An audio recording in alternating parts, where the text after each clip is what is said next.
Hello friends, എല്ലാവർക്കും സ്വാഗതം പുതിയ വീഡിയോയിലേക്ക്. ഇന്ന് ഞാൻ വന്നിട്ടുള്ളത് പച്ചരിയും മുട്ടയും ഉപയോഗിച്ചിട്ട് വളരെ എളുപ്പത്തിൽ ഉണ്ടാക്കിയെടുക്കാൻ പറ്റുന്ന രുചികരമായിട്ടുള്ള ഒരു പലഹാരമായിട്ടാണ്. പുറമേക്ക് നന്നായിട്ട് മുരിഞ്ഞിട്ടുള്ള ഉള്ളൊക്കെ സോഫ്റ്റ് ആയിട്ടുള്ള മുട്ടസുർക്കയാണ് ഇവിടെ ഉണ്ടാക്കാൻ പോകുന്നത്.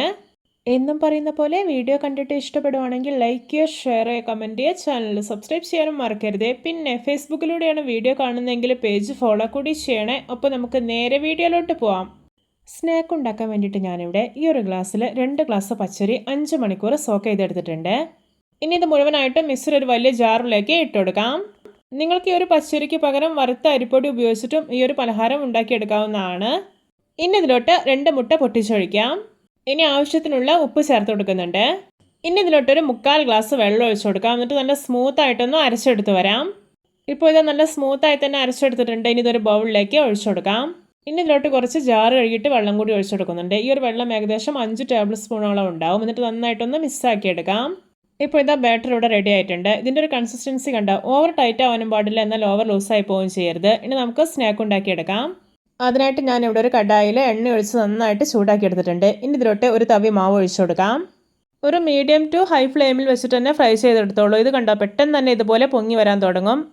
മുട്ടസർക്ക് ഉണ്ടാക്കുകയാണെങ്കിൽ ഇതുപോലെ അത്യാവശ്യം കുഴിയുള്ള കടായിൽ ഉണ്ടാക്കിയെടുക്കുന്നതായിരിക്കും നല്ലത്. ഇപ്പോൾ ഇതിൻ്റെ ഒരു സൈഡെല്ലാം ഒന്ന് മൊരിഞ്ഞു വന്നിട്ടുണ്ട്. ഇനി ഇതൊന്ന് തിരിച്ചിട്ട് കൊടുക്കാം.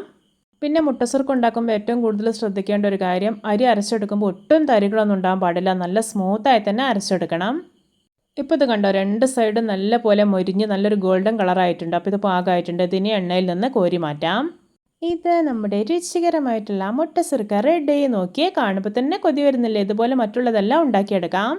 അപ്പോൾ നമ്മുടെയൊക്കെ വീട്ടിൽ എപ്പോഴും ഉണ്ടാകുന്ന വളരെ കുറഞ്ഞ ഇൻഗ്രീഡിയൻസ് മാത്രം മതി ഈ ഒരു മുട്ടസുർക്ക ഉണ്ടാക്കിയെടുക്കാനായിട്ട്. എല്ലാവരും ഇതുപോലെ ഒന്ന് ഉണ്ടാക്കി നോക്കണേ. ഇപ്പോൾ ഇതാ രണ്ടാമത്തെ മുട്ടസുർക്കയും അടിപൊളിയായി തന്നെ റെഡി ആക്കിയിട്ടുണ്ട്. ഇതും എണ്ണയിൽ നിന്ന് കോരി മാറ്റാം. ഇത് കാണാൻ തന്നെ എന്തൊരു ഭംഗിയാണല്ലേ? പുറമേക്ക് നന്നായിട്ട് മുരിഞ്ഞ് ഉള്ളൊക്കെ നോക്കിയാൽ നല്ല സോഫ്റ്റ് ആയിട്ടാണ് ഇരിക്കുന്നത്. പിന്നെ ഇത് കാണുമ്പോൾ തന്നെ നിങ്ങൾക്ക് മനസ്സിലാവുന്നുണ്ടാവും, ഒട്ടും എണ്ണമയം ഒന്നുമില്ല. മാവ് നല്ല പെർഫെക്റ്റ് ആണെങ്കിൽ ഇതുപോലെ ഒട്ടും എണ്ണമയം ഒന്നുമില്ലാതെ നല്ല പെർഫെക്റ്റ് ആയി തന്നെ നമുക്ക് മുട്ടസുർക്ക ഉണ്ടാക്കിയെടുക്കാം. നിങ്ങൾക്കിത് ബ്രേക്ക്ഫാസ്റ്റ് ആയിട്ടോ അതല്ലെങ്കിൽ ഈവനിങ് സ്നാക്കായിട്ടൊക്കെ ഉണ്ടാക്കി കഴിക്കാം. ഇത് ചായക്കൊപ്പം കഴിക്കാൻ നല്ല ടേസ്റ്റിയാണ്. പിന്നെ ഏതൊരു കറിക്കൊപ്പം കഴിക്കാനും അടിപൊളി ടേസ്റ്റിയാണ്.